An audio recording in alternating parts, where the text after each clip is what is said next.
Here we see the representation of a single photon of light. Scientists understand many of the properties of light, but light still holds some mysteries that perplex us. Thomas Young first demonstrated the wave nature of light in 1803 with his famed double-slit experiment, and ever since then the world's top minds have debated what the results of this experiment actually mean. Although Young's double-slit experiment is repeated many times every day, we are always left with the same perplexing question that goes to the core of quantum mechanics and even our very understanding of matter. Is light a particle or a wave? Experiments have revealed that light has the properties of both a particle and a wave, but how can it be both a particle and a wave? Then we find this to be the case for all electromagnetic radiation and all matter. This leaves the world's brightest minds still searching for answers to this basic question: is matter a particle or a wave? In this video series, you will be shown the solution to our dilemma. In fact, you are looking at that solution right now. The fields shown around the green photon are electromagnetic fields of opposite polarity, with the red field being of north magnetic orientation and the blue field being of south magnetic orientation.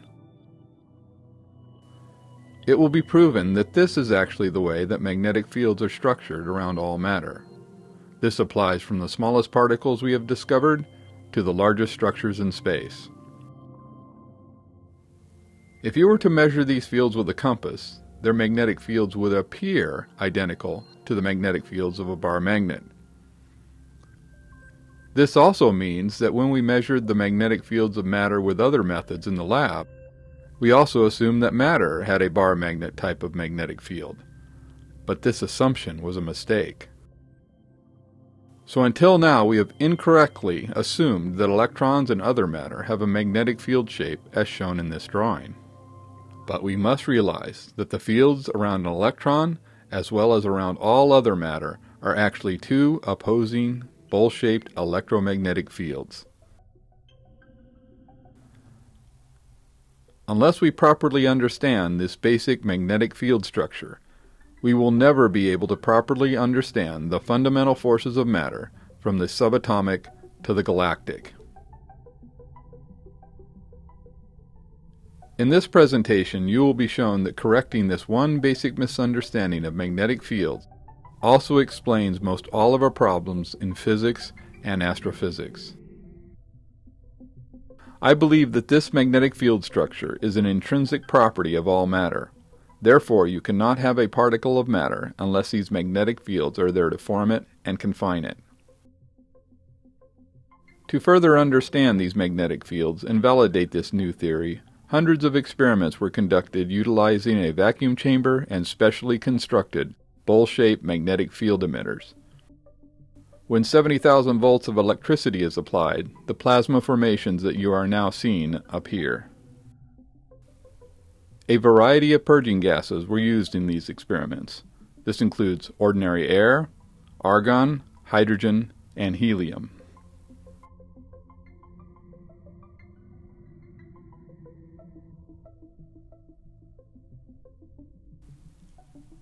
The spacing and orientation of the magnetic field emitters were varied in many ways as well.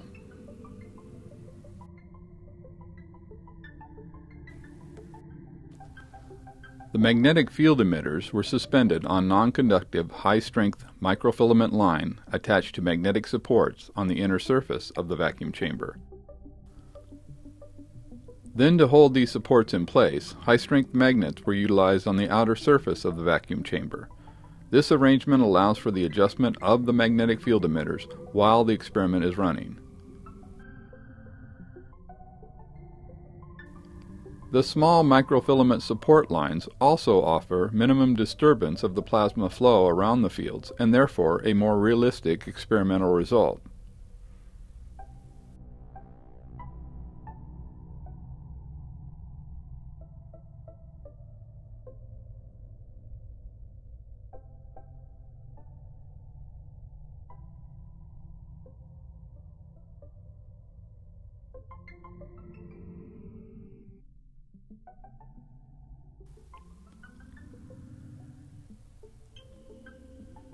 A variety of bowl-shaped magnetic field emitters were utilized in these experiments in order to reveal how changing the geometry of the field emitters affects the matter around them. As you can clearly see here, a change of magnetic field emitter geometry also results in a change in the shape of the plasma formation within the vacuum chamber. By adjusting the exposure settings on the camera, an X-shaped pattern is revealed between the magnetic field emitters that is amazingly similar to the shape of the Red Square Nebula. You can even see the bowl shape of the magnetic fields in the Red Square Nebula.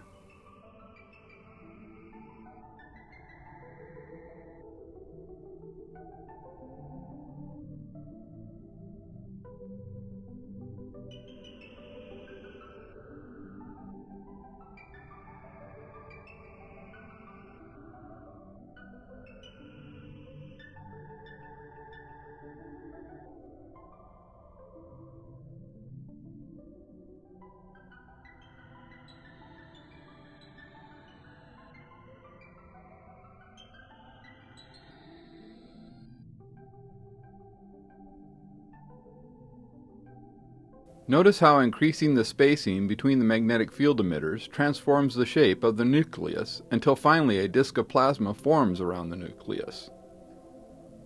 Also notice the rapid spin of the plasma around the magnetic field emitters, even though the field emitters are stationary.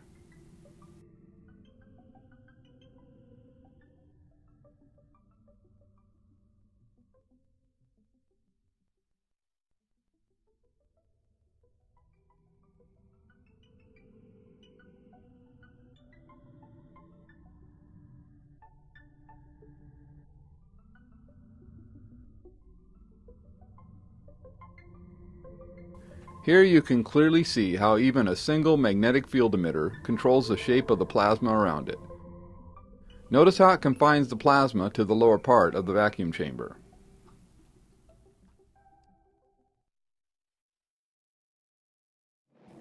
In preparing for this research, I pondered what other geometries of bowl-shaped magnetic field emitters would be beneficial for this research.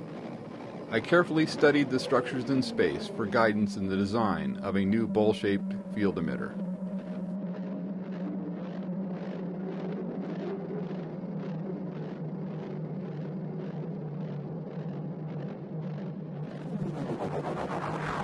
From the structures in space to the structures of matter revealed in the collisions at the Large Hadron Collider at CERN, all sources of data were considered.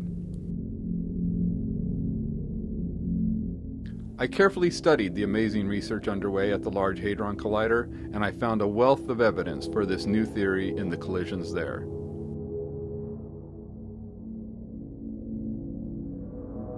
This evidence will be discussed at length in Primer Fields Part 4. In reviewing a video from CERN, I noticed something quite bizarre, and it wasn't in the data from the collisions. It was in the shape of CERN's most well-recognized building, the Globe of Science and Innovation in Geneva, Switzerland. Not only was it a bowl shape, but the design of the building also had a hole in the top of the dome, exactly as my theory would call for. So I made a magnetic scale model of the CERN dome, placed a set of them in my vacuum chamber, and fired it up. Not only did these CERN bowls form a spherical shape at the center of the reaction, but they also formed a disk of plasma around the nucleus, as well as ejection jets along the axis.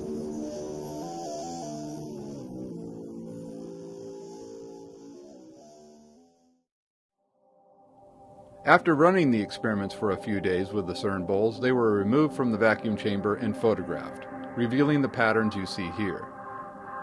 These amazing patterns will also be discussed further in Part 4 of this series of videos.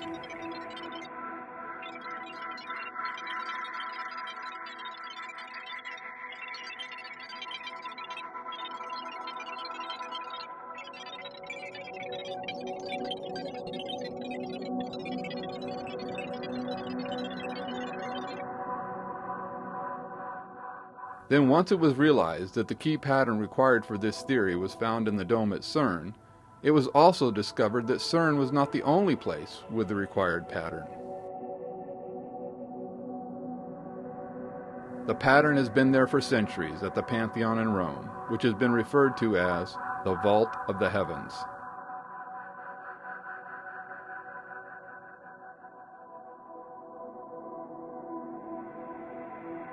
Then the required shape was also found at St. Peter's Basilica.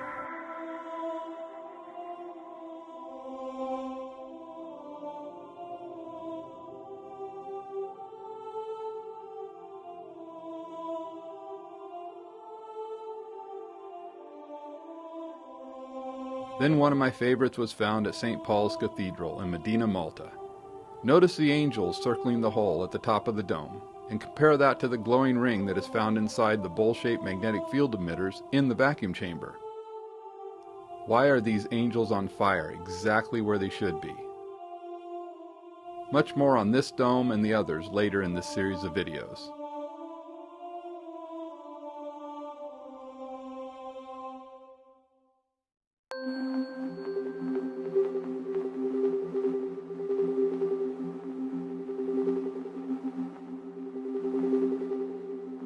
So it seems that people often want a sign from God that we are not alone. Sometimes God does give us a sign if we just pay attention.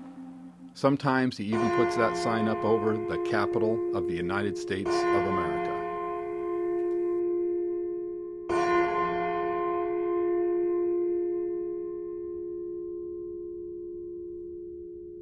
Then we will take a look at Newgrange in Ireland.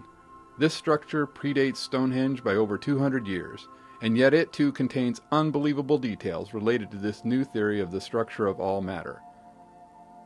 More on Newgrange later in this video series.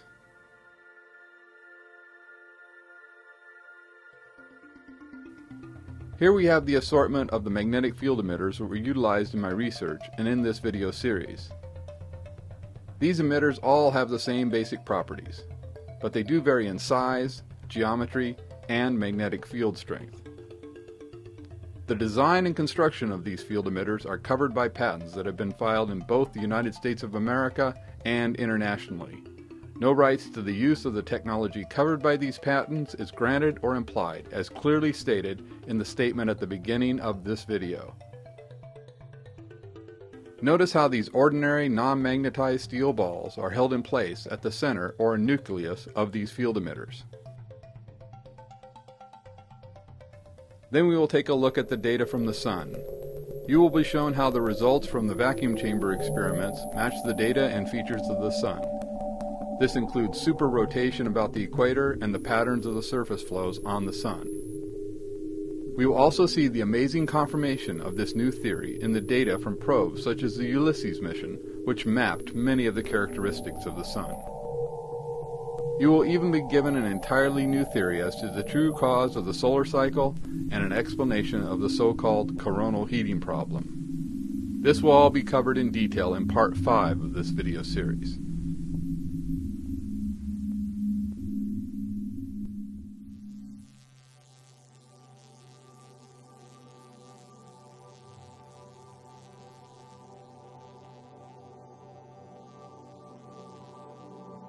You will clearly see how this new theory explains the structure of not only the Sun, but also all matter, from electrons, to atoms, to molecules, to planets, to stars, to nebula, and even to entire galaxies.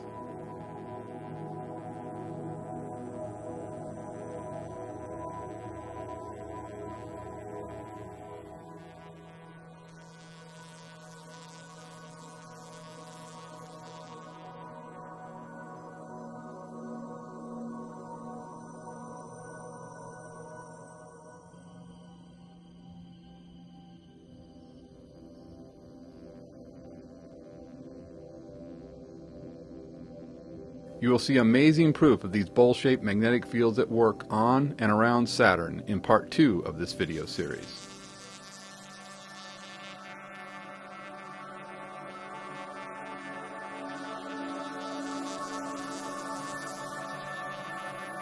We will look at how relativistic jets are truly formed and experiments that were conducted in the lab to confirm this new jet formation theory.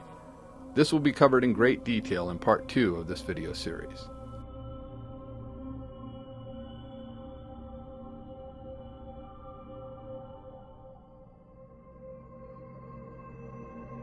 Part 6 of this video series includes over an hour of video and images of the high-voltage plasma experiments that were conducted in the vacuum chamber. After completing hundreds of these vacuum chamber experiments, I am positive that the answers to both the energy crisis and global warming are now within our reach. Utilizing this new knowledge of the true forces that hold all matter together, a radically new type of energy reactor is in the works. These energy reactors will be very small, safe, and relatively inexpensive.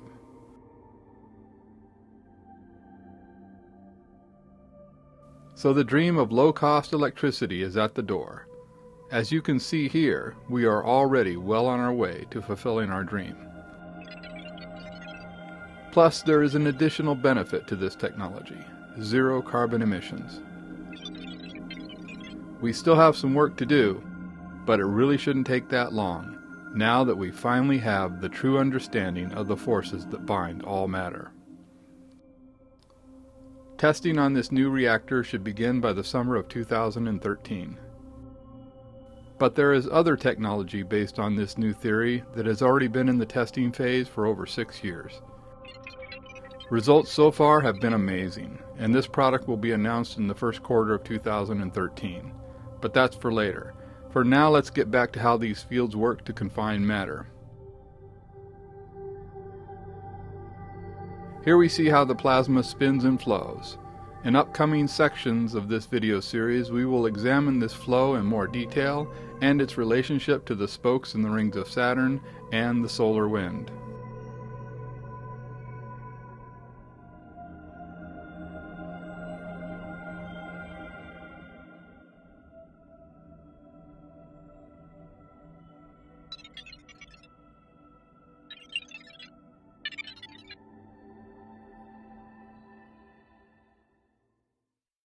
Then we will take a look at how these bowl-shaped magnetic field emitters cause both magnetized and non-magnetized balls to form the amazing arrays shown here.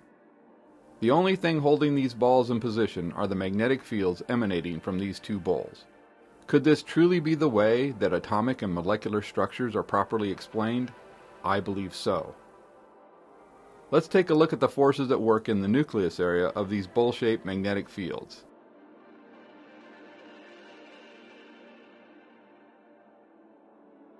Shown here are ordinary non-magnetized 5mm steel balls.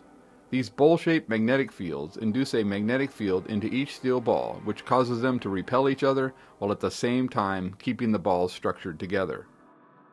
So this mysterious force not only causes the steel balls to become packed tightly together, but it also keeps them apart. Then it does this while at the same time forming a geometrically balanced pattern, just as we find within atoms and molecules. Notice the vibration in all of the steel balls as each new ball is added to the nucleus area. What we see at work here is what I believe would truly be defined as the strong force.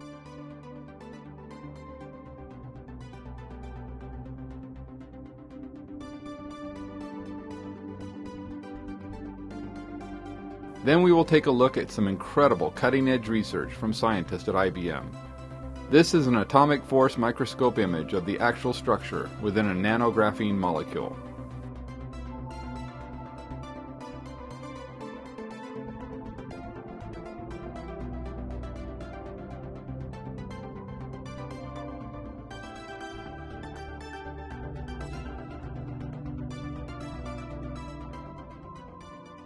Now we see the image of the nanographene molecule superimposed on top of the array of steel balls that were formed in the nucleus area of the bowl-shaped magnetic fields.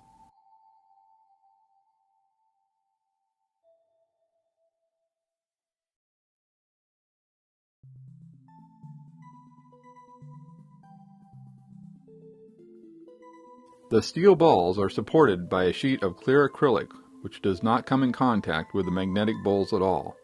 Therefore, it is only the magnetic fields of the red and blue bowls which are responsible for the shape of the patterns we observe here.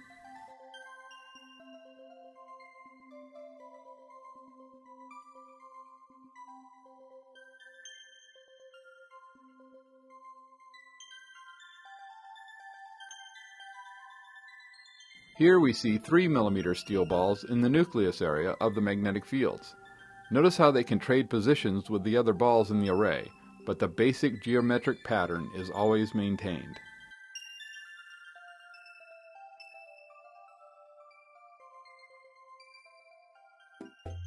Now let's take a look at how these non-magnetized steel balls form orbital patterns around these bowl-shaped magnetic field emitters.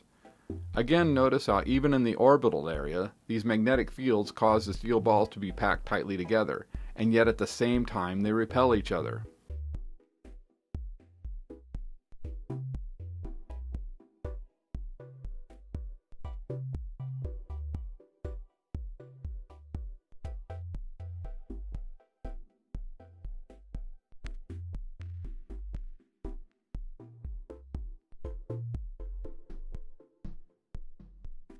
Even 25 mm non-magnetized steel balls follow these same rules. I believe it is time to reevaluate our theories of atomic structure and the forces that work therein. As you can see, a wide range of steel balls were placed around these magnetic fields with the same basic results.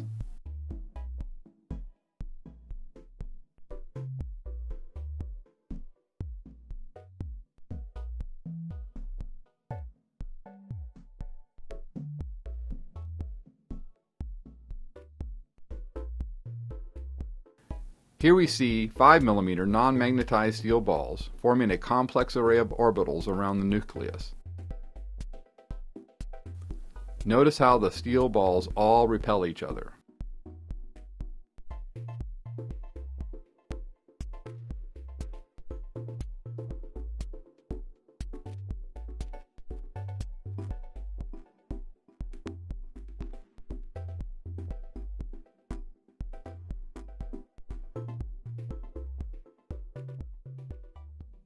The red and blue balls are identical in construction and magnetic strength.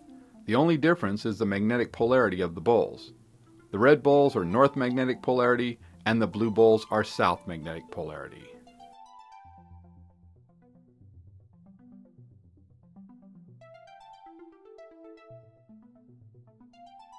Notice the various ways in which these balls will bond with each other.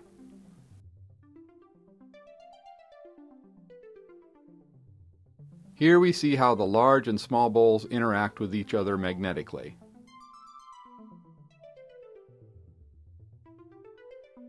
Notice how the small blue ball is forced to flip over and then floats within the large red ball. The small red ball responds quite differently, as you can clearly see. Then we find the same rules in effect within the large blue ball.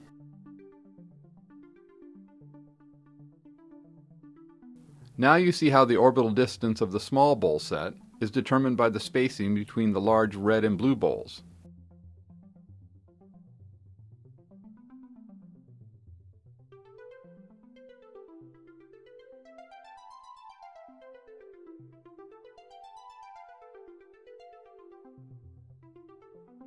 This same principle applies to magnetic balls placed within the orbital equator area perpendicular to the large balls.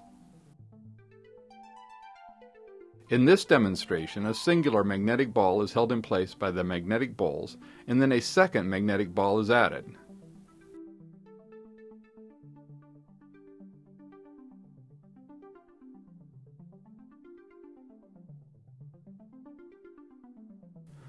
Then it was discovered that this orbital effect is there even when the polarity of the magnetic field emitters is reversed.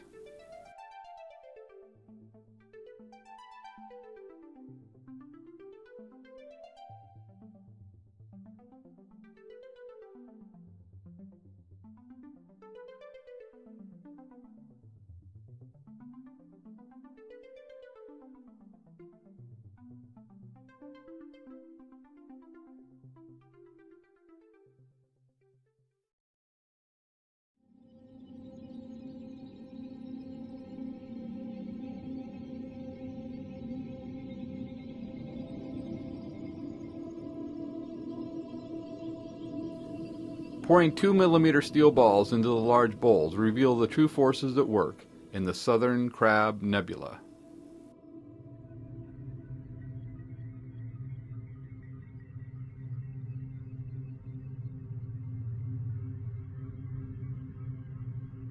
A wide variety of methods were used to study the magnetic fields emanating from these bowls.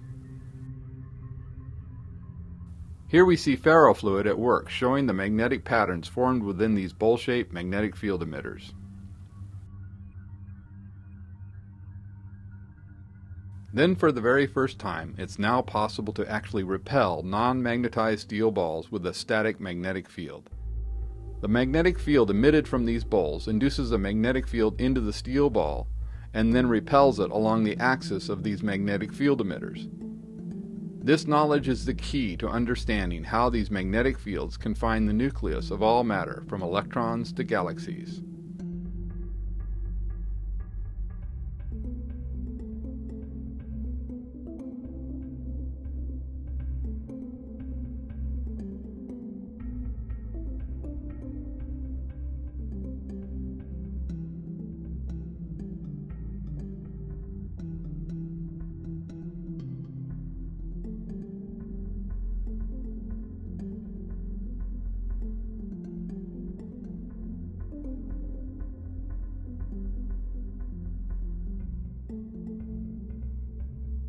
In this experiment, the anode, or the positive side of the high-voltage electrical supply, has been disconnected from the lower part of the vacuum chamber. As you can see here, the ejection jets are formed by the magnetic field emitters, even if one of the positively charged anodes is removed from within the vacuum chamber.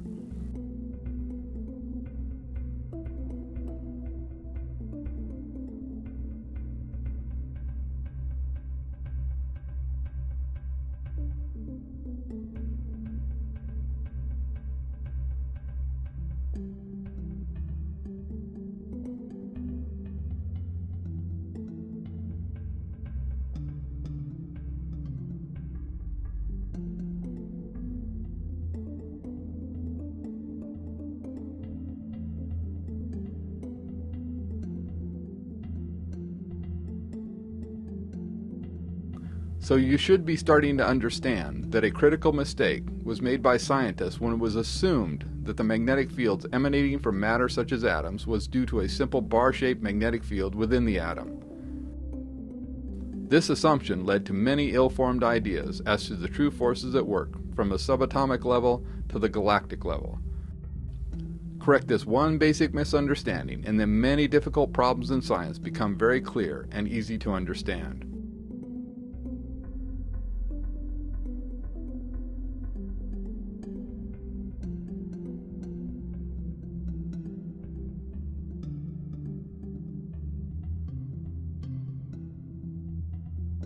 Here we see iron filings revealing the magnetic field lines around a bar magnet.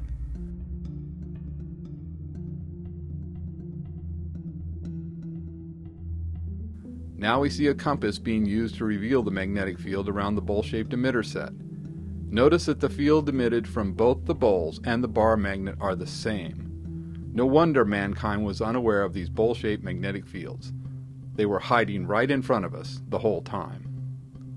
In this image, the magnetic field lines around the typical structure of an atom, a star, or even a galaxy are shown in magenta. But we need to remember that even though the magnetic field lines measured around matter are of this shape, it is not due to a bar-shaped magnet along the axis of the matter being measured. There are in reality dual bowl-shaped magnetic fields around the nucleus that cause this measured shape of magnetic field lines.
So here is the basic shape of the magnetic fields that emanate from a typical structure in space.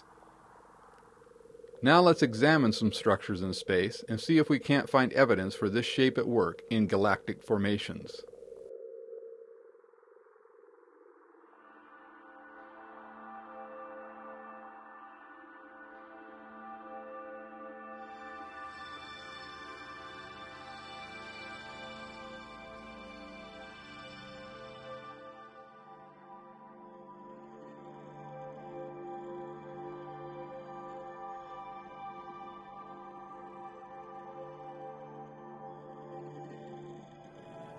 Here is how we were mistaken in our understanding of the true forces at work in galactic structures.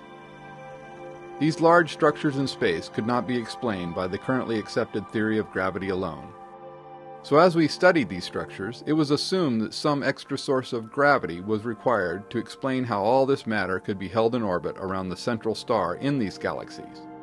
This is how the theory of black holes became accepted when trying to explain these structures. It was a totally reasonable line of thinking. But it was found that even using black holes with incredible gravity, we could still not explain how these large structures in space are held together and function. So the next mistake that we made was to assume that some other extra matter was there to explain these large structures in space. Along came our theory of dark matter.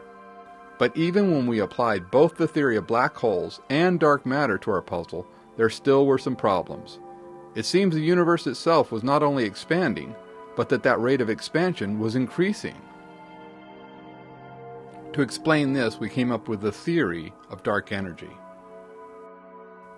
So now we have invented three totally unproven theories to explain what we find in the visible and known matter in space: black holes, dark matter, and dark energy.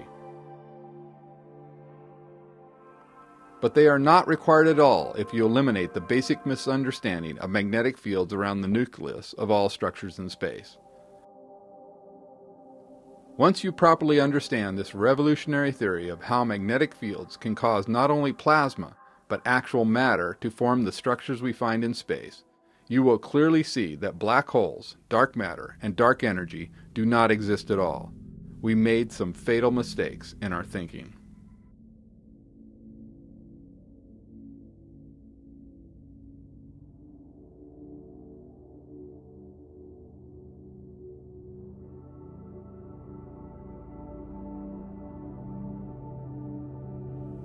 Utilizing this new theory, you will find that even bizarre structures like Gomez's hamburger are now very easy to understand.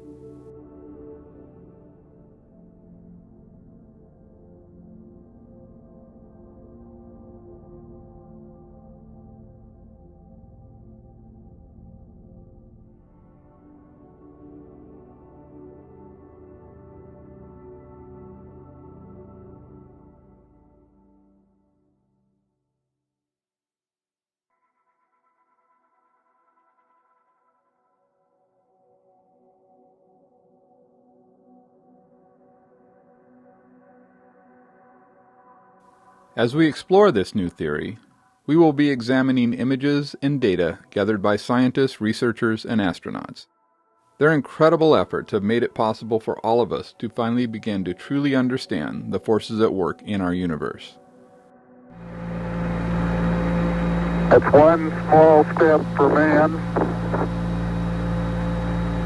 one giant leap for mankind.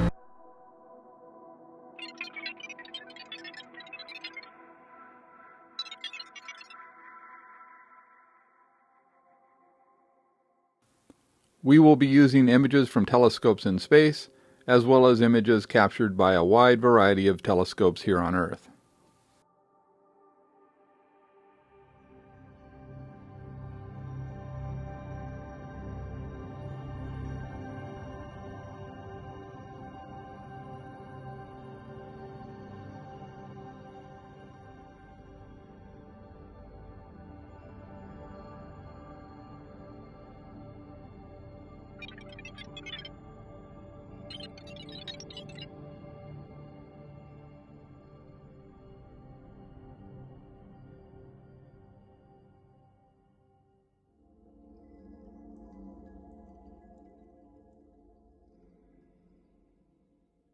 Although I totally believe in plasma formations, there are clearly times where there is much more than just electricity and plasma required to explain what we see in space. This is the case in radio galaxy Hercules A. There is clearly actual matter being ejected along the axis of this galaxy from the evidence we see here. I have undertaken hundreds of plasma experiments, and I am convinced that external electricity alone cannot explain the formation we find in Hercules A. So let's take a look at how matter can be ejected by these bowl-shaped magnetic fields. So now I'm going to show you magnetic ejection utilizing the CERN ball. So this one will shoot these magnets, ordinary magnets, about 25 to 30 feet across the room if I have a large room. I don't have that big a room we're working in right now. So I'm just going to show you what it'll do. So pulls it down here, and I'll just put it in through the bottom, through the hole in the bottom. A little tricky, it doesn't really want to go in there. It's kind of against it. But then you can get it to where it's a balance point, where it doesn't take any energy. But once you push it past that balance point,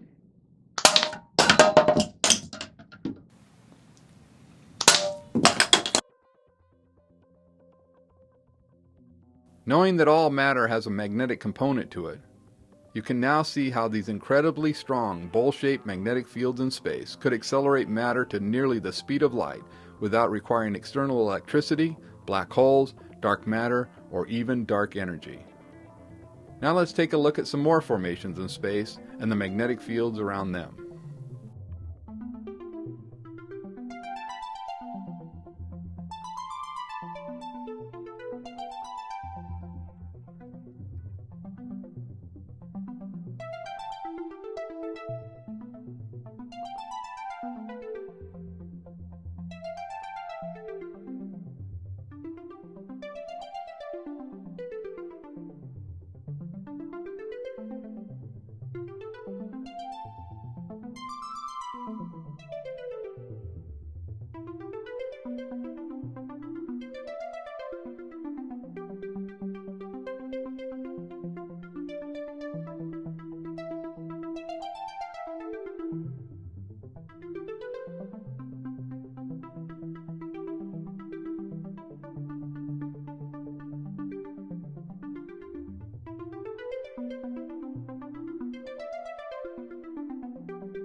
By now you can clearly see that the structures we find in space are easily explained by these bowl-shaped magnetic fields without using black holes, dark matter, or dark energy.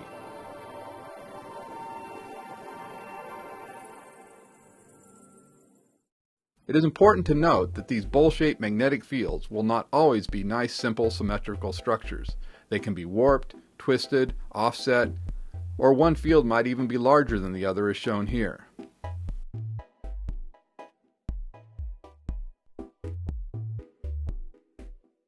But once you understand the basics of this new theory of matter formation due to bowl-shaped magnetic fields, you will be able to easily explain most all of the structures we find in space.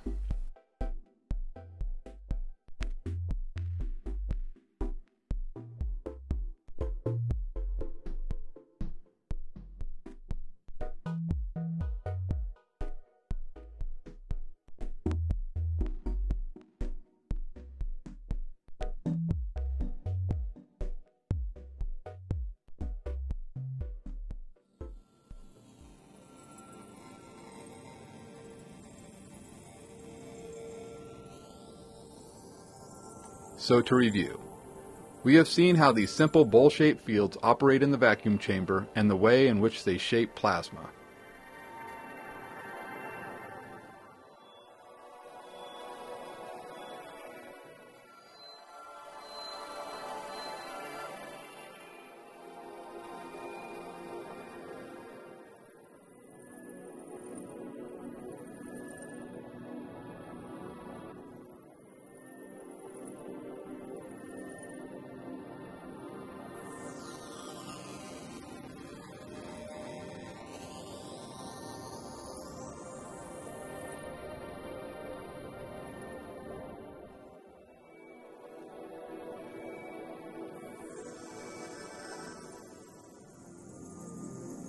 We have seen how glowing rings are formed within the bowl-shaped magnetic fields.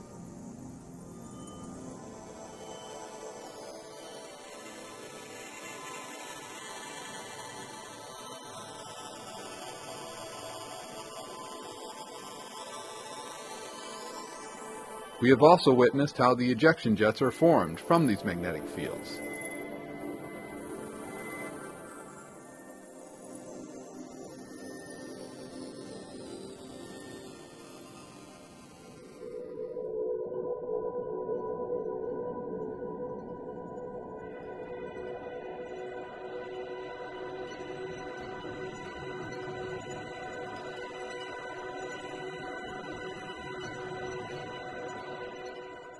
We have seen how the shape of the reaction changes as we adjust the distance between the bowl-shaped magnetic field emitters.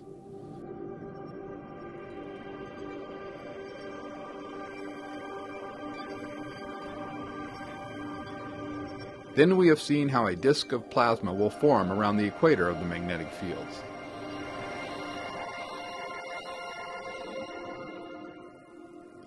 We have also seen how these formations of plasma rotate at high speeds, even though the field emitters are stationary.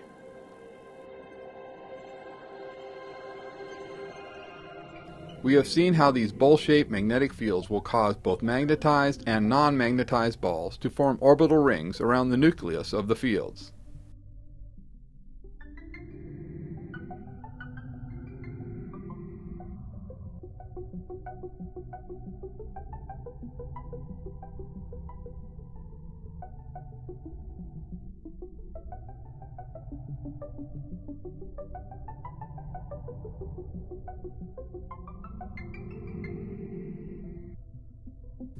Then in the nucleus area, we found that non-magnetized steel balls form geometrically shaped arrays that match the patterns found at the molecular level.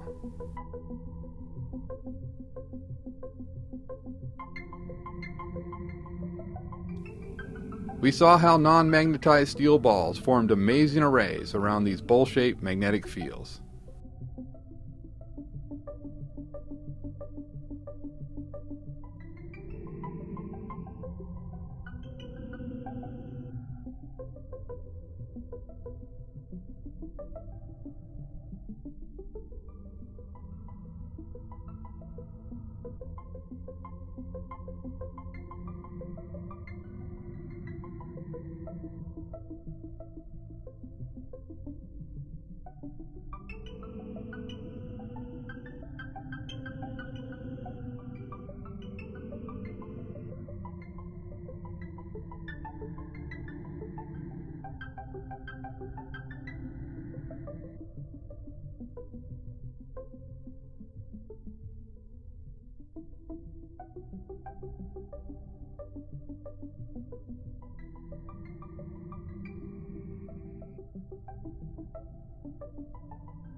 It was seen how a magnetic ball was held in line with the equator of these bowl-shaped fields.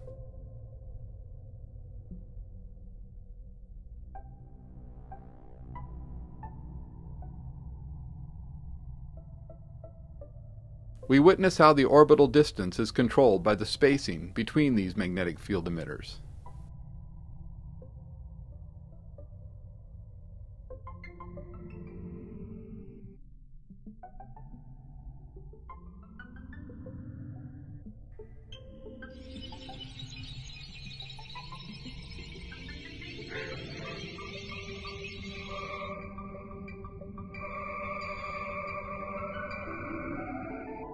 We saw how pouring 2mm steel balls into one of these magnetic bowls revealed the true forces at work in the Southern Crab Nebula.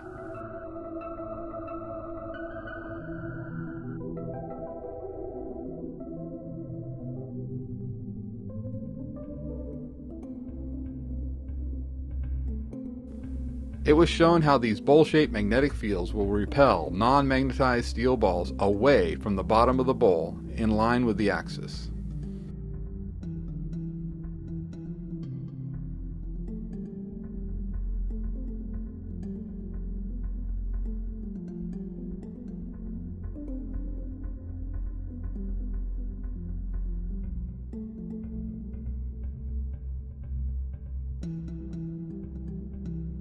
We saw how these magnetic bowls will also eject matter at high velocities.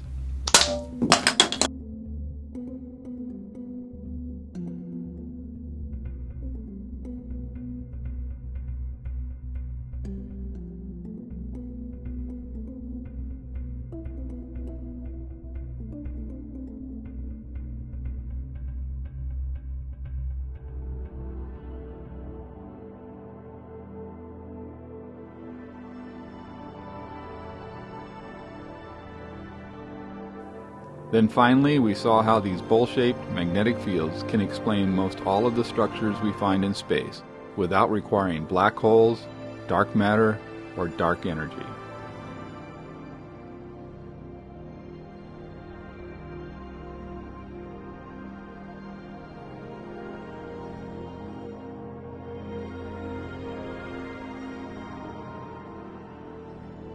In part 2 of this video series, you will see more on how these bowl-shaped electromagnetic fields truly explain the structure of all matter, from the subatomic to the galactic.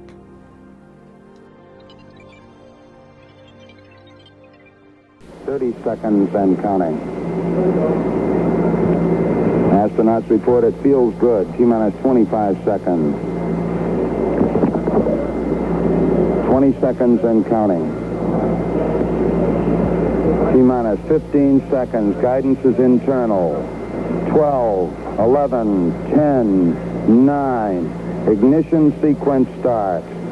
6, 5, 4, 3, 2, 1, 0. All engine running. Liftoff. We have a liftoff. 32 minutes past the hour. Liftoff on Apollo 11. Tower cleared. We got a roll program. Neil Armstrong reporting the roll and pitch program, which puts Apollo 11 on a proper heading.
In the primer fields Part 1, it was shown how two magnetic poles of opposite magnetic polarity would form a variety of plasma structures within a vacuum chamber.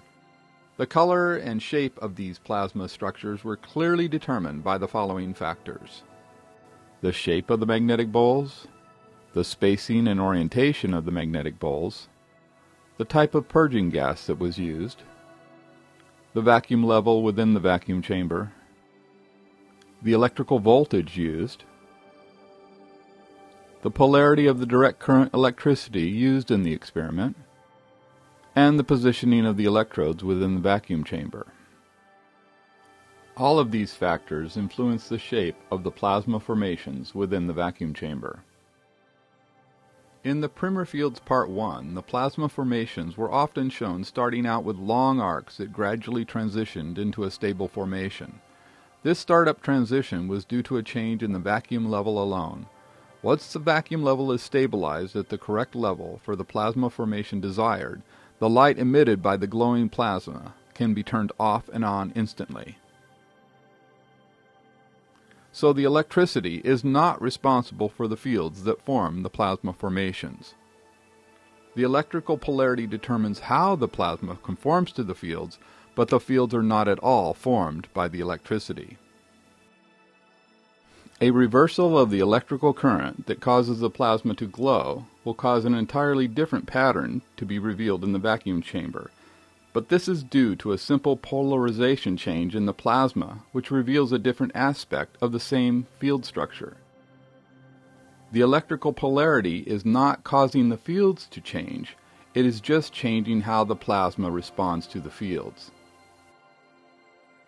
Here we see the instantaneous effects of this electrical polarity reversal, as the DC electrical supply is switched between polarity states, just as you would flip a light switch on and off.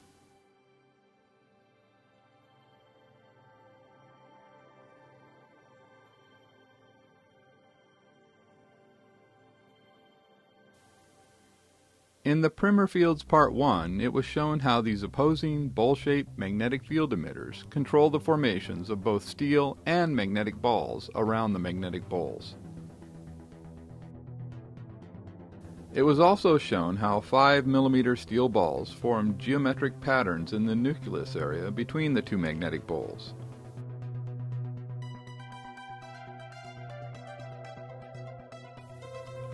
We also saw that these steel balls repelled each other because of the magnetic field that was induced into each of them in the nucleus area.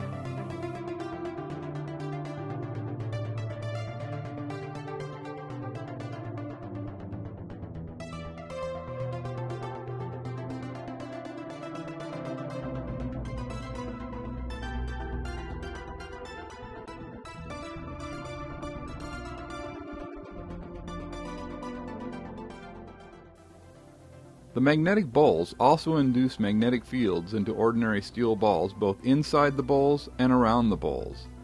The induced magnetic fields then cause the steel balls to all repel each other, and at the same time the fields of the magnetic bowls confine the steel balls into organized rings and patterns. It is very clear that these magnetic bowl-shaped fields impart order into the matter around them, whether in the vacuum chamber or outside the vacuum chamber.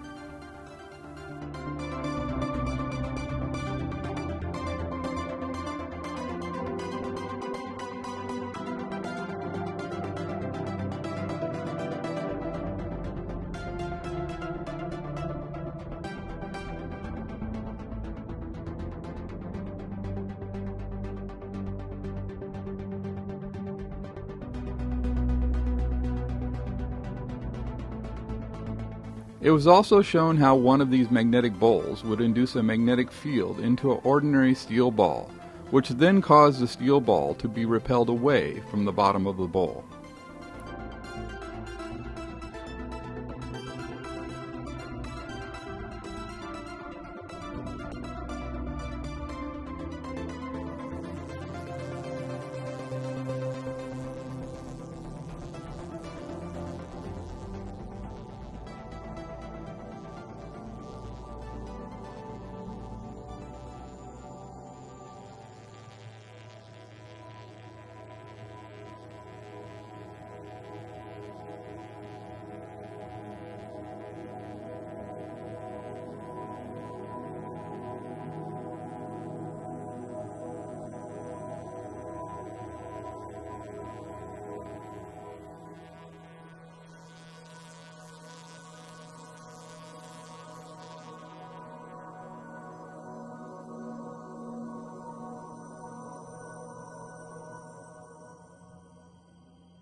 Then, by utilizing what we learned in the laboratory experiments, we were then able to come to understand the structures we find in space better than ever before. We discovered that we could now show how galaxies, stars, nebula, and most all other structures that we find in space could be explained without requiring black holes, dark matter, or dark energy.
That brings us to part 2 in the Primer Field series. To begin with, we are going to explore the magnetic substructures that are found within these magnetic poles.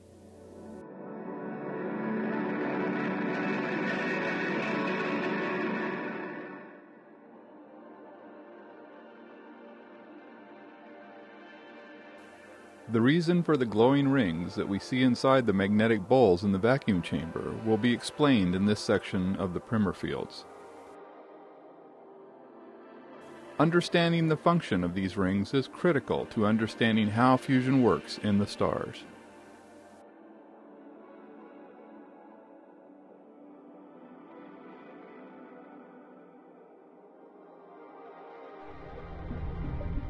It will also be shown how the bubbles inside the magnetic poles are caused by magnetic confinement, and how these magnetic bubbles are related to the ejection jets that are emitted from the top of these bubbles.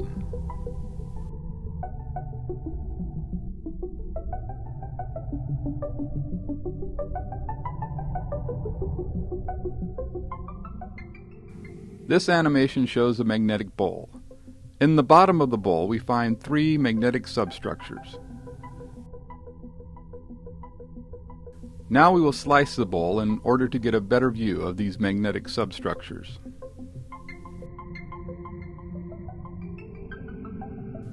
I have named these magnetic substructures the confinement dome, the flip ring, and the choke ring.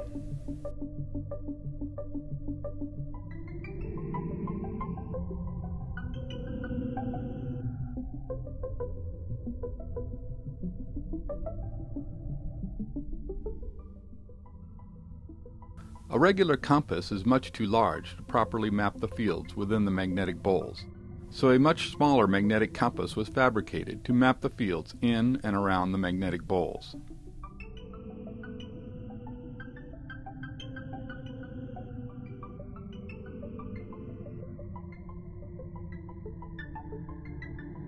The red and blue arrows shown here indicate magnetic orientation and the direction of the flow of matter in and around the magnetic pole.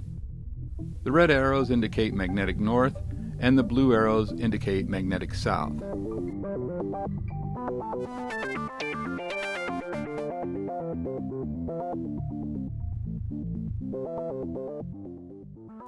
Here we see a magnetic sphere being used to reveal the shape of the confinement dome.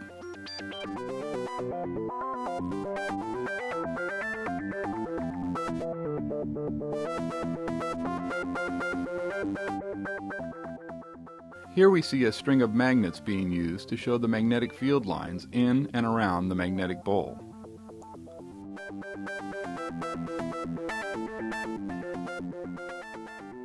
Here we see an example of the ejection forces that exist within the magnetic poles. Then we see that this ejection force can be extremely strong.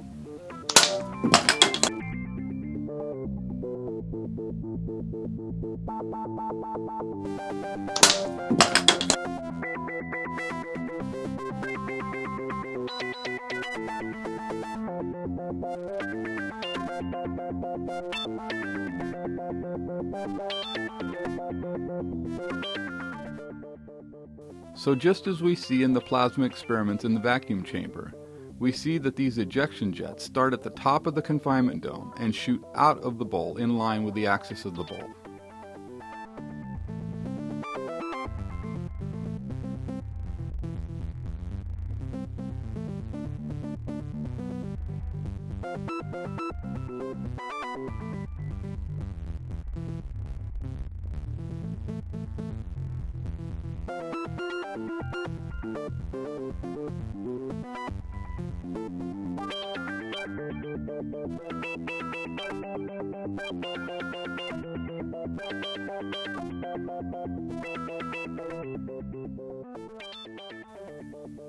Then when we take this knowledge and apply it to the Vela pulsar, we find some incredible validation of this theory. Notice how perfectly the bowl shape, flip ring, and ejection jets all match with the structure of the Vela pulsar.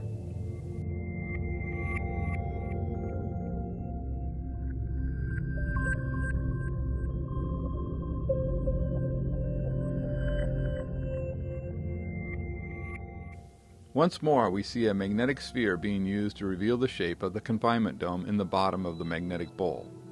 The only way for the magnetic sphere to get under the confinement dome is for it to enter at the flip ring at the base of the confinement dome. Once under the confinement dome, the magnetic sphere is trapped under the confinement dome.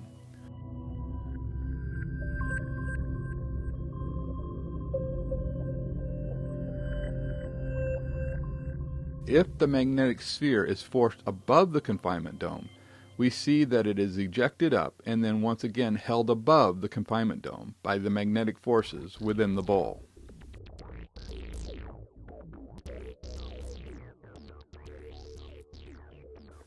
Now we have an animation showing how magnetic matter would react inside of the magnetic bowl. For now, we will be focusing on the function of the flip ring. The red and blue balls are labeled to indicate north and south magnetic polarity, red for magnetic north and blue for magnetic south. So as you can see, all the particles within the magnetic bowl are drawn to the flip ring, where they then enter the area under the confinement dome.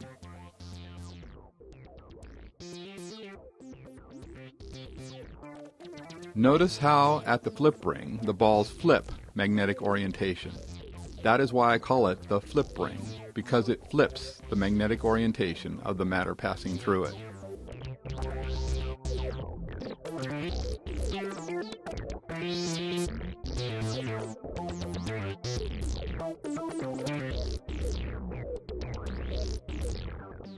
This animation shows how particles of matter flow inside these magnetic bowls. The particles of matter entering the bowl are each induced with a magnetic field of their own.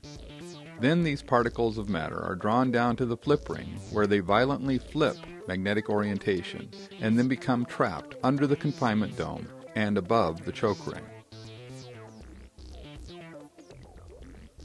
This flow of matter continues until the supply of available matter is exhausted. These bowl-shaped magnetic fields act as matter compressors.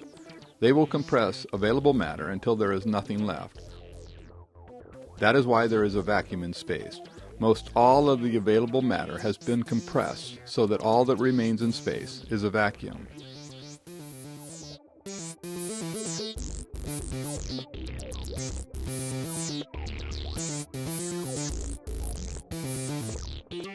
Now we will take a look at the function of the choke ring.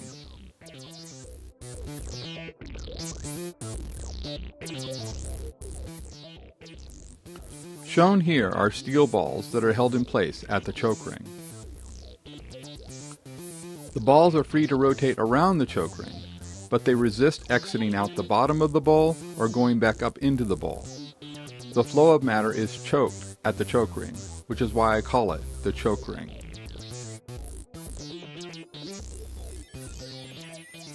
The choke ring in the bottom of the blue bowl, or the south magnetic bowl, functions exactly the same, except the magnetic polarity of the choke matter is reversed.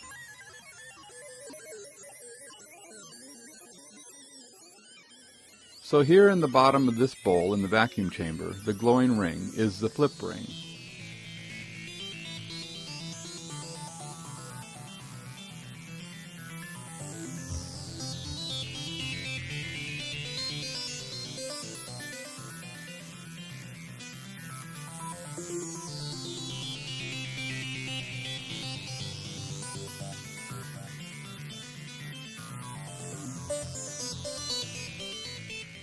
In this view, we see how the flow of plasma is choked down as it goes through the hole in the bottom of the bowl. This is the choke ring at work, confining the plasma magnetically into a narrow stream.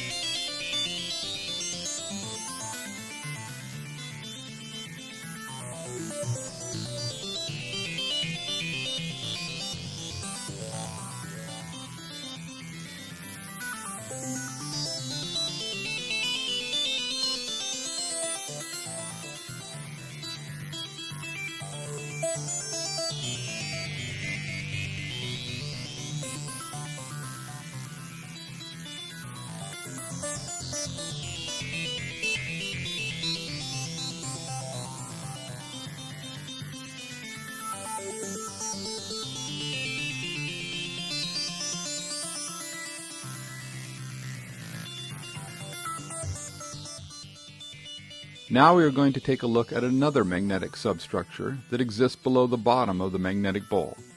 I refer to this area as the flip point. The flip point is in line with the axis of the bowl.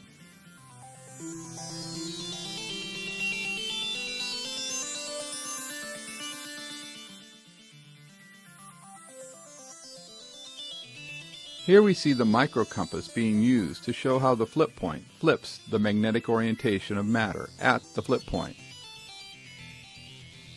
Past the flip point, matter is held away from the bottom of the bowl, but inside the flip point, matter is drawn into the bottom of the bowl.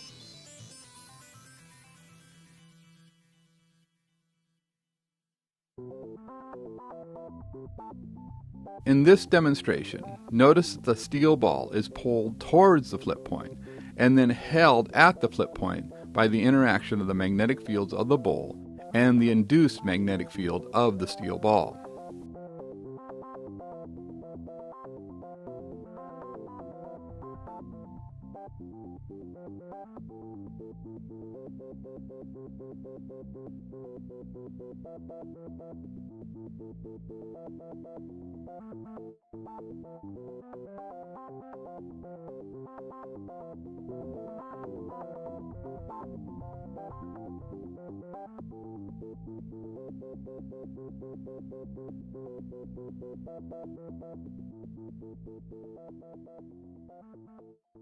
This flip point repulsion is the reason we see the ejection of matter from the bottom of the Vela pulsar.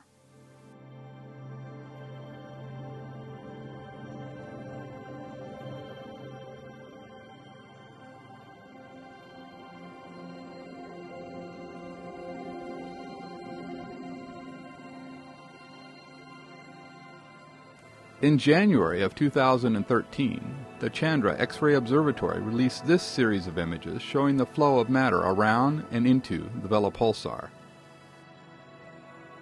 As you can clearly see, the matter is ejected out the top and out of the bottom of the Vela pulsar. Most of the matter coming out of the bottom of the Vela pulsar then moves up towards the top of the Vela pulsar's magnetic bowl, where it flows back down to the flip ring in the Vela pulsar. You can even see the evidence of the confinement dome above the flip ring in the bottom of the Vela pulsar's magnetic bowl. Despite what we have been told, the pulsation of the Vela pulsar is not due to a rapidly rotating neutron star. That is just what was theorized before the discovery of bowl-shaped magnetic fields. In a bowl-shaped magnetic field, the confinement dome is constantly trying to confine all the matter beneath it. But when the energy of this confined matter becomes too great, some of this confined energy escapes. Located at the top of the confinement dome is its weakest point, and this is where the confined energy escapes. In other words, this point in the confinement dome acts as a relief valve. If you Google relief valve chatter, you will see that relief valves can come to a point where they will release pressure in very rapid pulses. In other words, the relief valves will oscillate.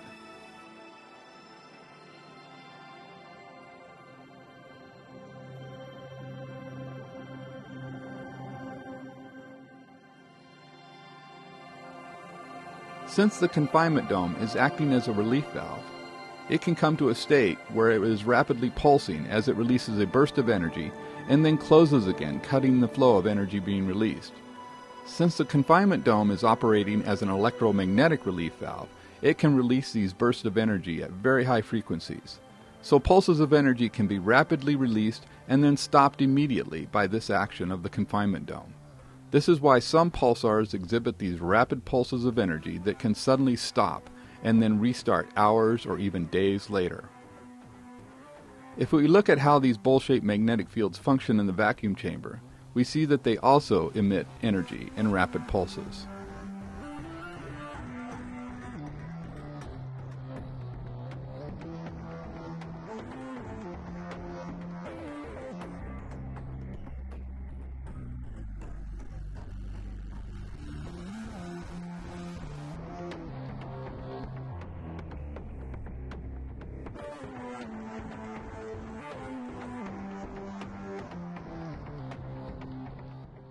In the ejection jet of HH-111, we can see very definite pulses in the matter ejected.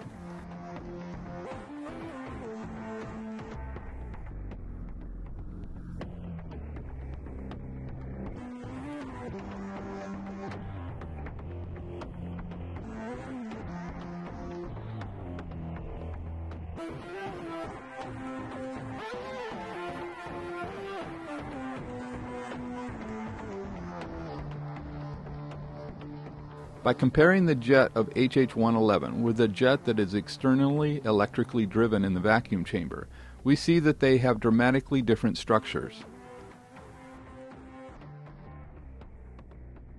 HH-30 is another example of bowl-shaped magnetic fields with the ejection jets in line with the axis of HH-30.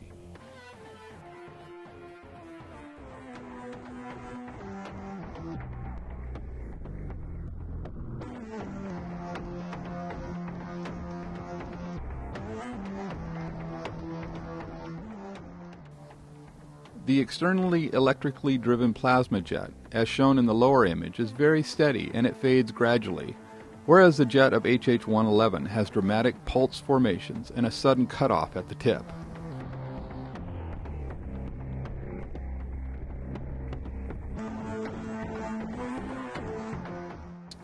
The structure we see in the jet of HH-111 does not fit with what would be found in an externally electrically driven plasma jet.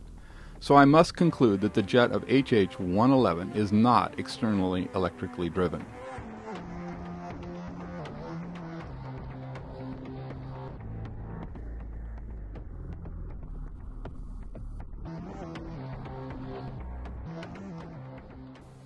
This same logic would apply to the jet of M87. This jet is not a continuous structure that would be expected if this was truly externally electrically driven, as the jet on the right is. But we do see the common overall shape of the jets due to the shared magnetic bowl structure responsible for the jets in both M87 and the jets in the vacuum chamber. As we examine the Crab pulsar, we see that it is also easily explained with a bowl-shaped magnetic field. Here we can see the knot-like pulses that are emitted by the magnetic bowls in the vacuum chamber. Also notice how the plasma is choked down by the choke ring as it flows up into the upper bowl.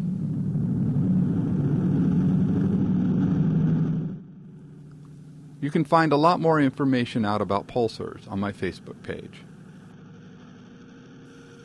This includes a very interesting study on pulsars that was released in January of 2013. This study brings further validation to the theories of pulsar behavior presented in the primer fields.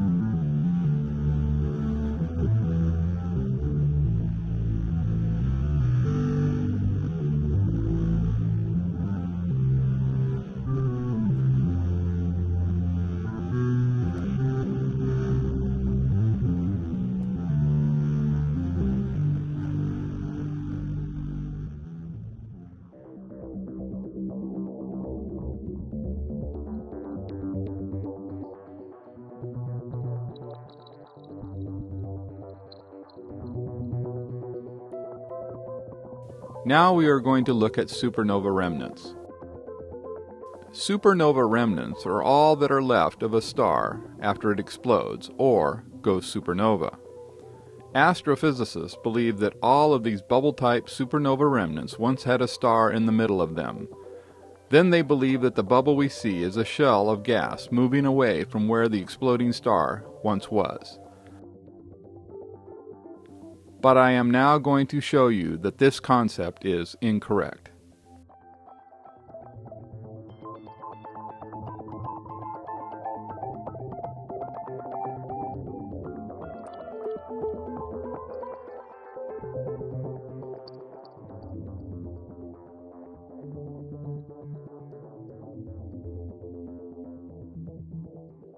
So we need another explanation for what formed these bubble-type supernova remnants.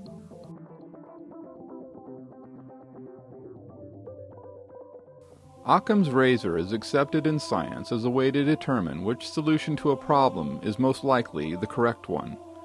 The goal when using Occam's razor is to provide the simplest solution possible. Therefore, in line with Occam's razor, I'm going to show you a very simple explanation of the forces behind bubble-type supernova remnants.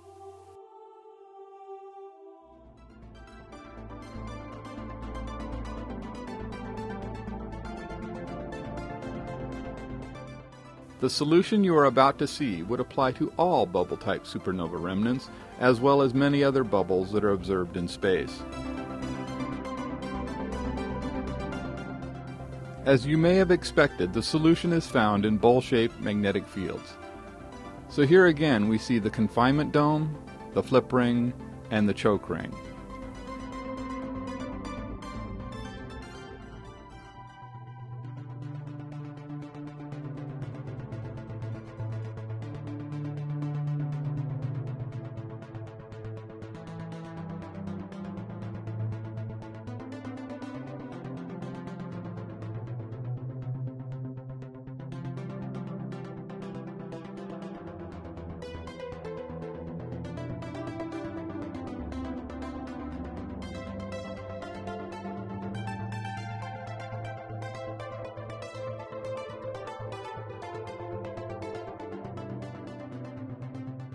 Particles of matter are drawn down into the magnetic bowl and down to the flip ring. The particles of matter flip magnetic orientation at the flip ring and then become trapped under the confinement dome. As the matter continues to accumulate under the confinement dome, it causes the confinement dome to swell in size. In other words, the bubble is continually growing. This is why when they measure these bubble-type supernova remnants, they are found to be expanding.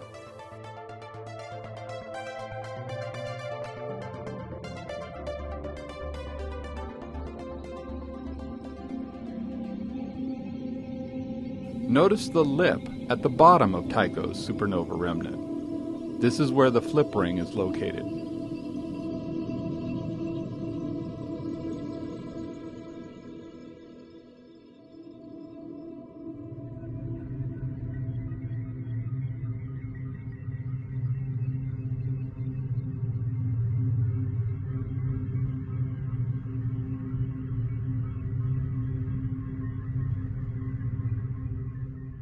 Then we have supernova remnant SN 1006. Notice the appearance of the top of this bubble.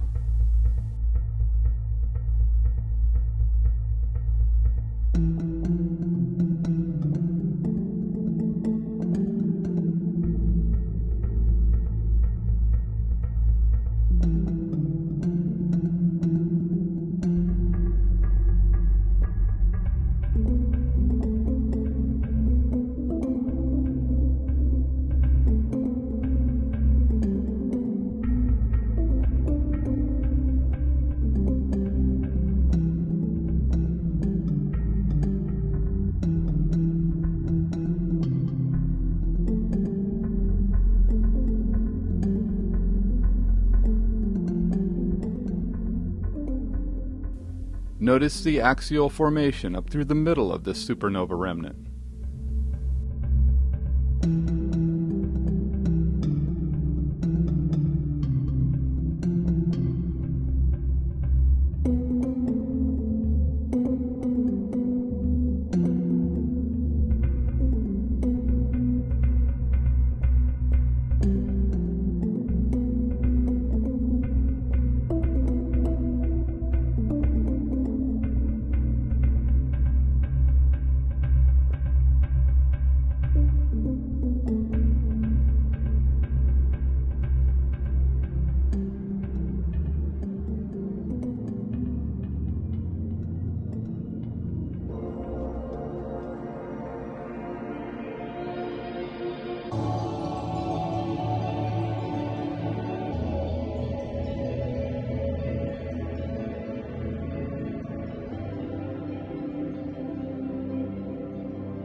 There are times when the internal pressure of the bubble is too great and the magnetic bubble will fail at its weakest point.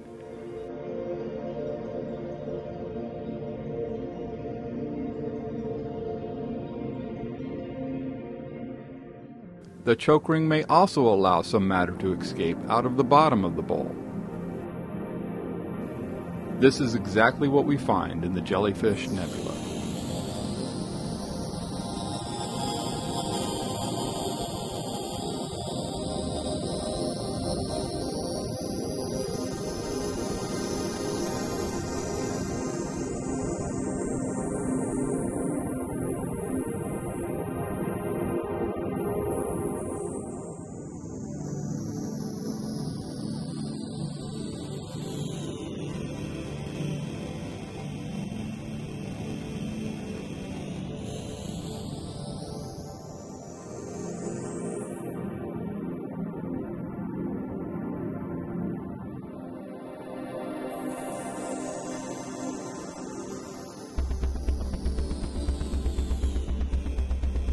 Scientists have studied supernova remnants with a wide variety of instruments.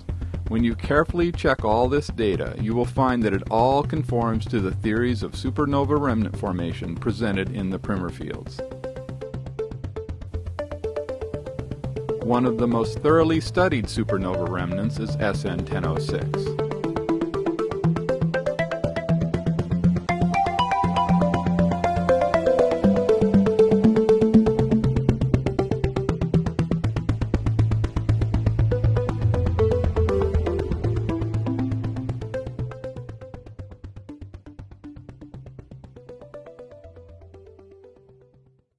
This image of SN 1006 shows what is seen in wavelengths of light visible to the human eye. Now added to the Hubble image, we have that which is seen in other wavelengths by other telescopes.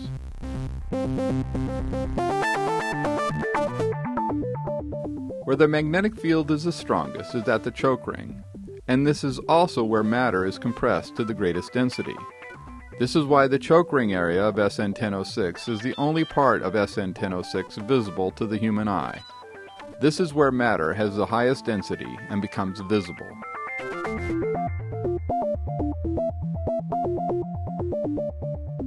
Notice that other images of SN 1006 and other wavelengths also conform to the structure that would be expected within a bubble formed by a bowl-shaped magnetic field.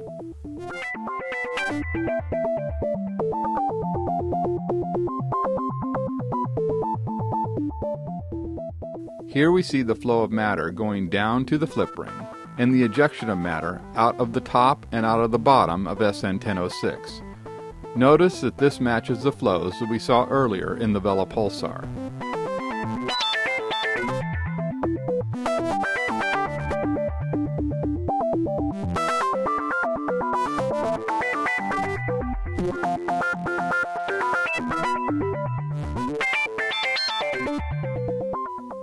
Then we have this very interesting supernova remnant.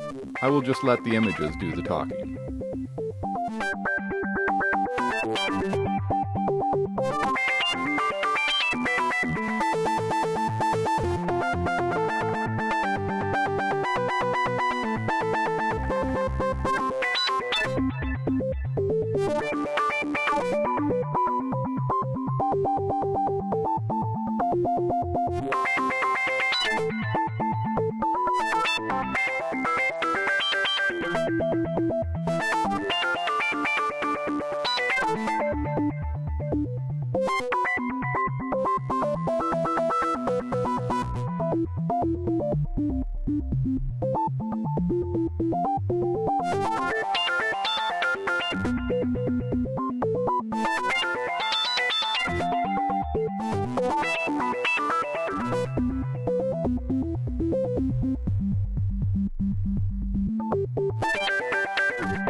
Then as we observe the Ring Nebula, we also see that it too is actually formed by a bowl-shaped magnetic field.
So based on what we now know about how bubbles are truly formed in space, the massive bubble structures that have been discovered in our own Milky Way galaxy make complete sense.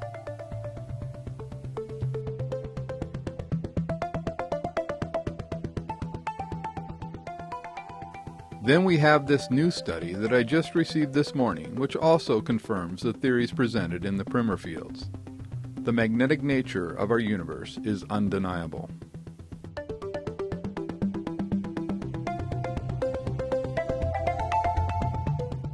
The formation of Eta Carinae is no longer the mystery that it once was.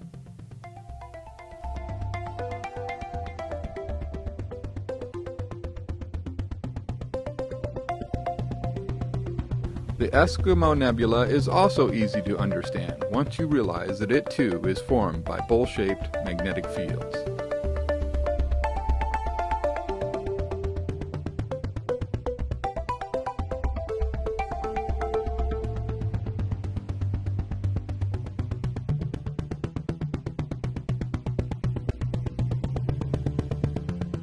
Notice the bubbles inside of the nebula referred to as M29.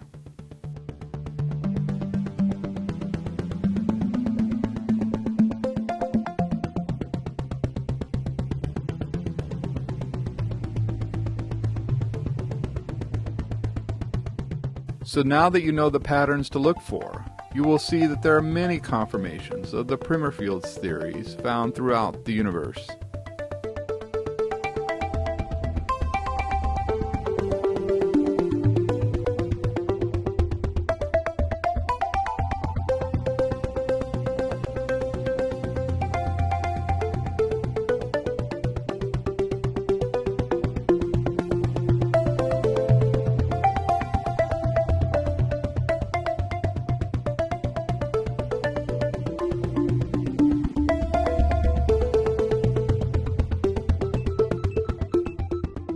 In this image of CMIS 147, we see the flip ring, the choke ring, and we can see the matter ejected out of the top of CMIS 147 at less than escape velocity, and therefore the ejected matter is drawn back down to the flip ring of CMIS 147.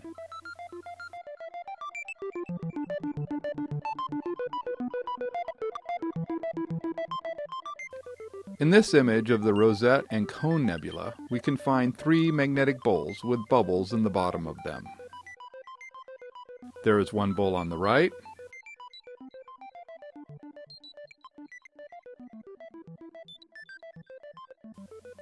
one faint bowl in the middle,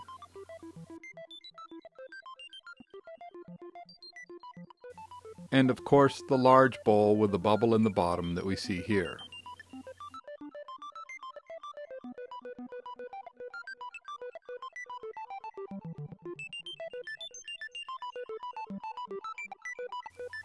The bubble nebula is clearly in the bottom of a bowl.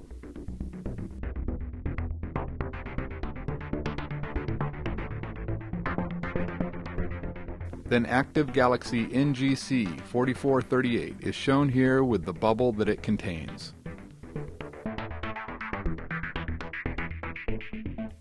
By now you don't even need me to show you the bowl-shaped magnetic fields that form the infamous Hourglass Nebula. You can even see the confinement dome down inside the Hourglass Nebula.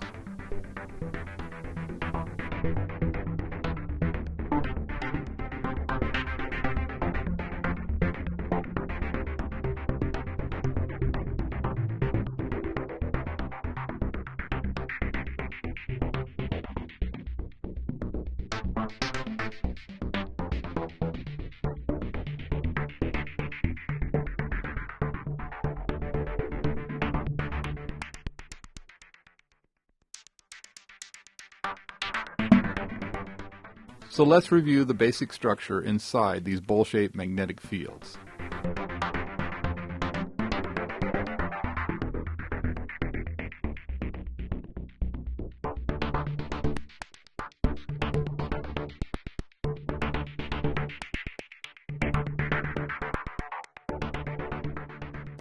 The red bowl represents north magnetic orientation, and the blue bowl represents south magnetic orientation. The shape of the magnetic substructures within the red and blue bowls is identical, except they are of opposite magnetic orientation. In stars, the 2 bowls would be at the poles of the star, and the flip point would be the focal point, or the nucleus, of the star. In the Primer Fields Part 5, we will look at how these fields function in the Sun, including why the Sun flips magnetic polarity every 11 years, and the true reason behind the solar cycle.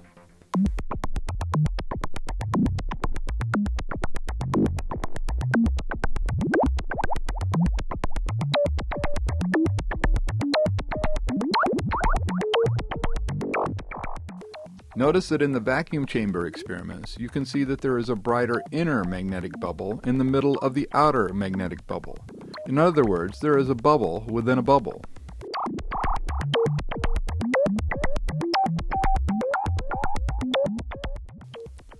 In NGC 3918, we also see a bubble within a bubble.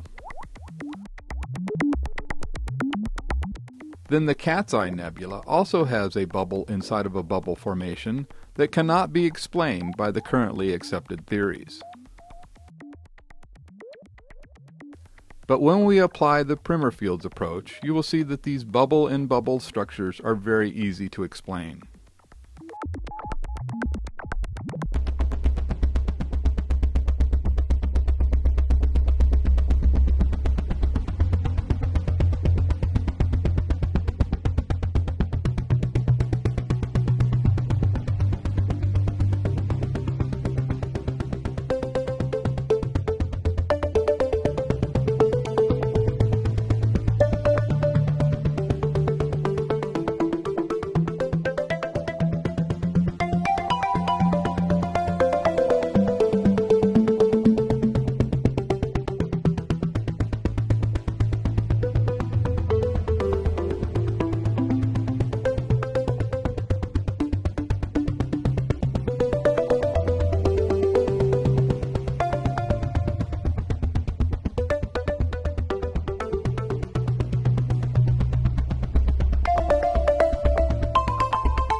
So as you can clearly see, all of these bubble-in-a-bubble type formations are very easy to understand once you actually know the real truth.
There are also rings observed in space, and here you can see how these rings can be formed between two bowl-shaped magnetic fields.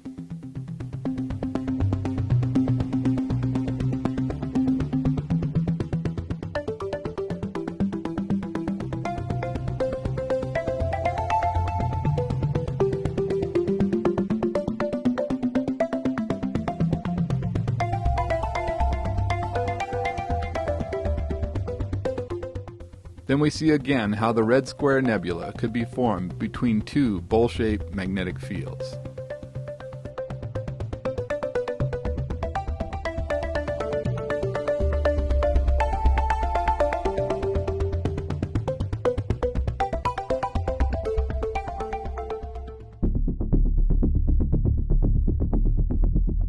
Now we are going to take a look at how these bowl-shaped magnetic fields are responsible for what has been discovered in and around Saturn.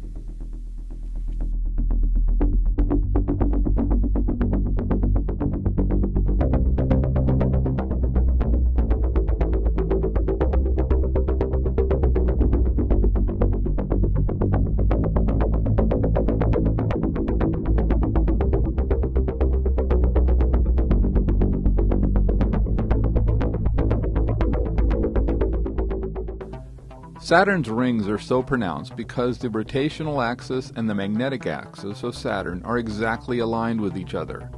Saturn is the only planet in our solar system with this exact alignment, and that is why rings are not as defined around other planets as they are on Saturn.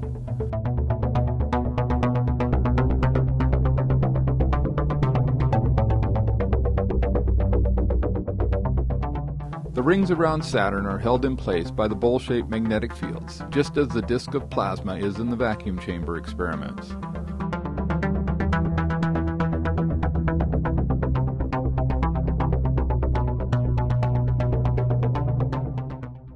The spokes that appear in the rings of Saturn have long been a mystery, but when you apply what we learned in the vacuum chamber experiments, the cause of these spokes become very clear.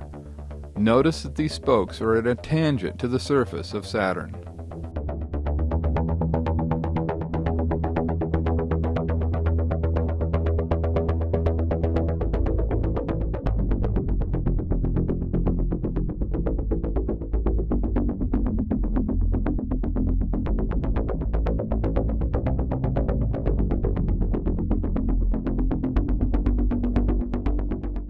Notice how the burst of plasma emissions from the center of the vacuum chamber are also at a tangent to the rapidly rotating core in the vacuum chamber. When we overlay the vacuum chamber video with the images of Saturn and its rings, the solution to the source of the spokes in Saturn's rings becomes obvious.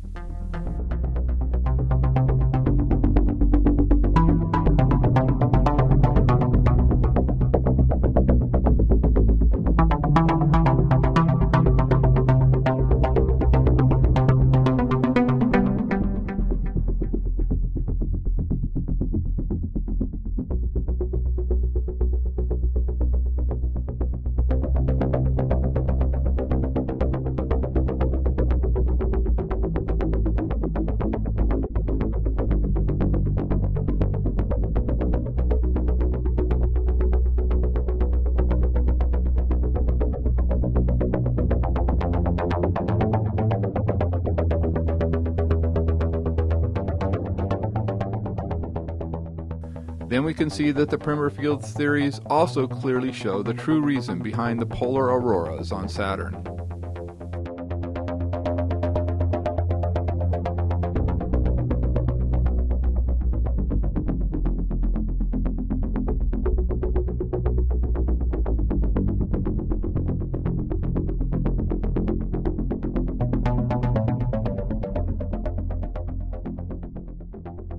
Shown here is the basic magnetic field structure that exists around Saturn.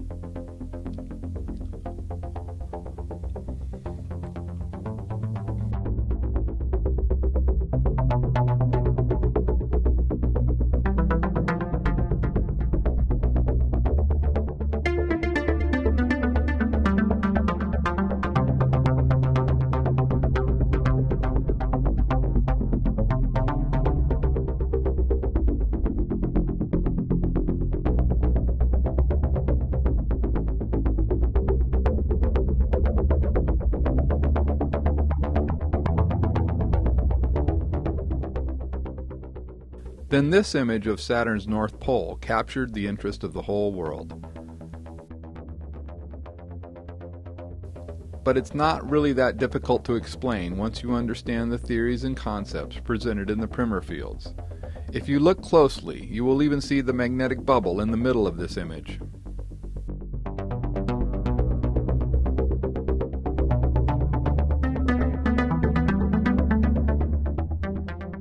Then, of course, we have the intriguing hexagonal pattern seen in the pole of Saturn.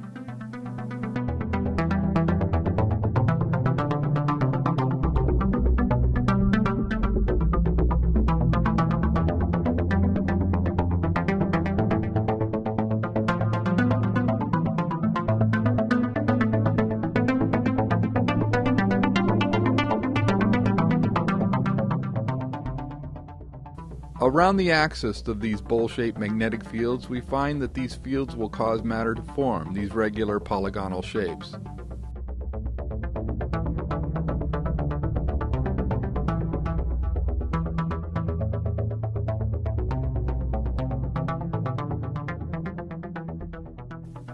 In the ring of steel balls around the nucleus in this image, we also see this polygonal effect.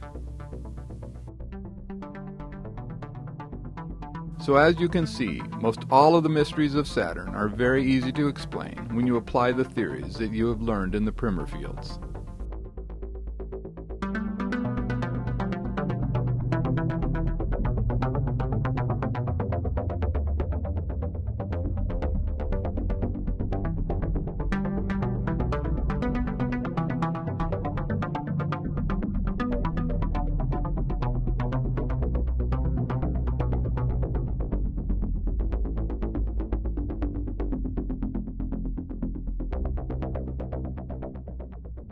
Now let's take a look at Jupiter.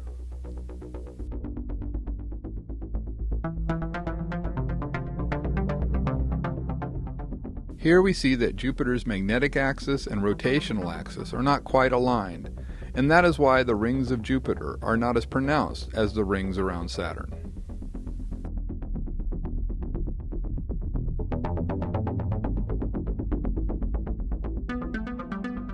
Notice the appearance of the polar areas of Jupiter. This image from NASA reveals the ring formations around Jupiter.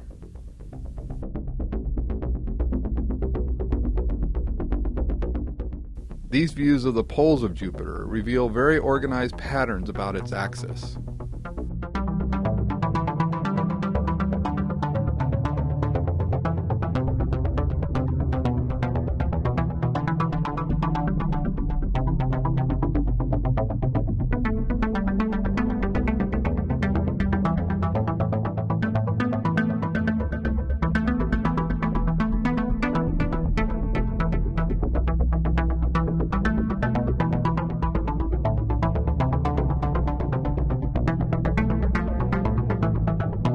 Next to the red asterisks, notice the dark spots on Jupiter as they rotate by.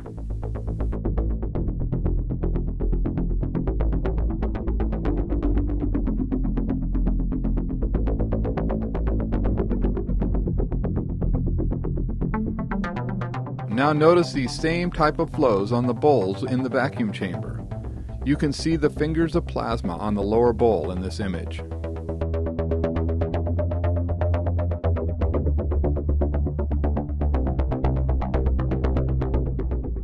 Then with the larger bowls, we also see the same type of pattern next to the glowing sphere. So by applying the theories presented in the Primer field series, we can see that we now have a very logical explanation for the patterns that we observe on the surface of Jupiter.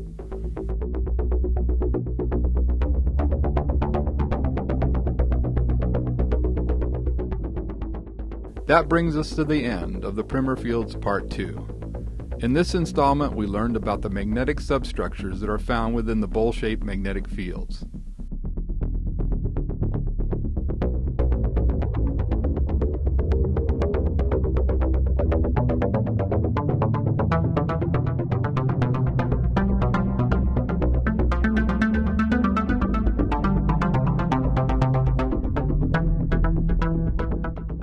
You learned about how ejection jets truly function.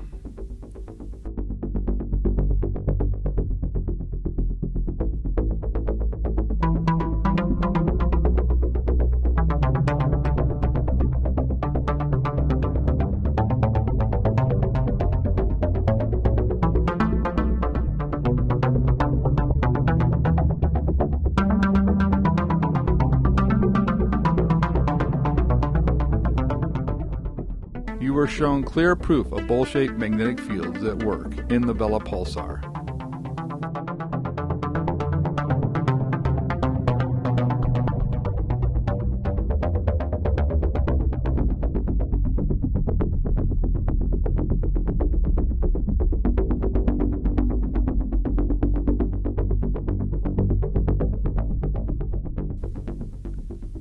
The forces at work in bubble-type supernova remnants were also revealed.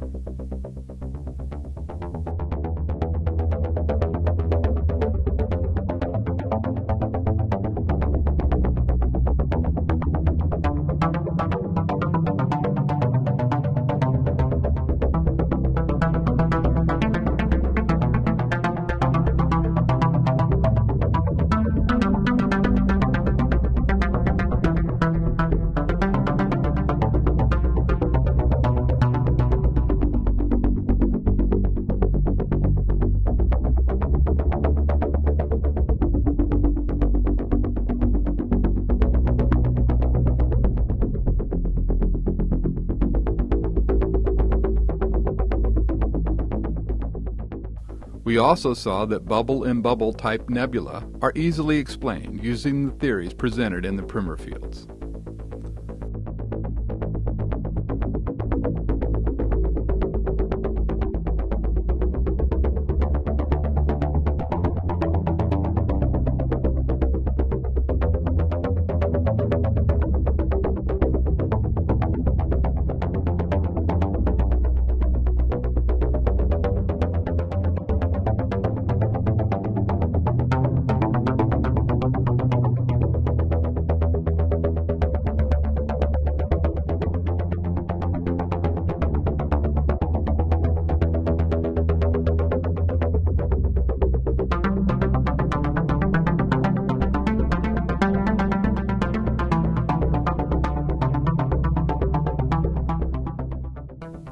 Then we ended with a brief discussion of the forces at work in and around Saturn and Jupiter.